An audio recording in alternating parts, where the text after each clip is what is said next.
Production ಮಾಡುವಂಥ ಇದರಲ್ಲಿ ಬಾಕಿದರಲ್ಲಿ ಒಂದು 40ರಿಂದ 50-55 ಲಕ್ಷ ಮೆಟ್ರಿಕ್ ಟನ್ ನಾವು ಇಂಪೋರ್ಟ್ ಮಾಡ್ತಾ ಇದ್ದೀವಿ.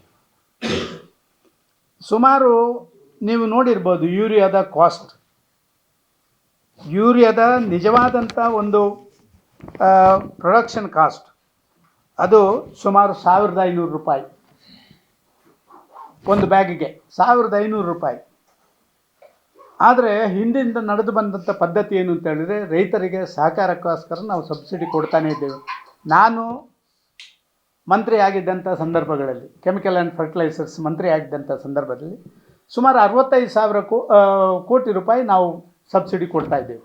ಇವತ್ತು ಕೇಂದ್ರ ಸರ್ಕಾರ ಸುಮಾರು 225 ಲಕ್ಷ ಕೋಟಿ ರೂಪಾಯಿಗಳನ್ನು 2.25 ಲಕ್ಷ ಕೋಟಿ ರೂಪಾಯಿಗಳನ್ನು 2.25 ಲಕ್ಷ ಕೋಟಿ ರೂಪಾಯಿಗಳನ್ನು ಸಬ್ಸಿಡಿ ಕೊಡ್ತದೆ. ಇಂಟರ್ನ್ಯಾಷನಲ್ ಮಾರ್ಕೆಟ್ಗಳು ಕಳೆದ 10 ವರ್ಷದಲ್ಲಿ ಸುಮಾರು ಹತ್ರ 6 ಪಟ್ಟು ಜಾಸ್ತಿ ಆಗಿದೆ.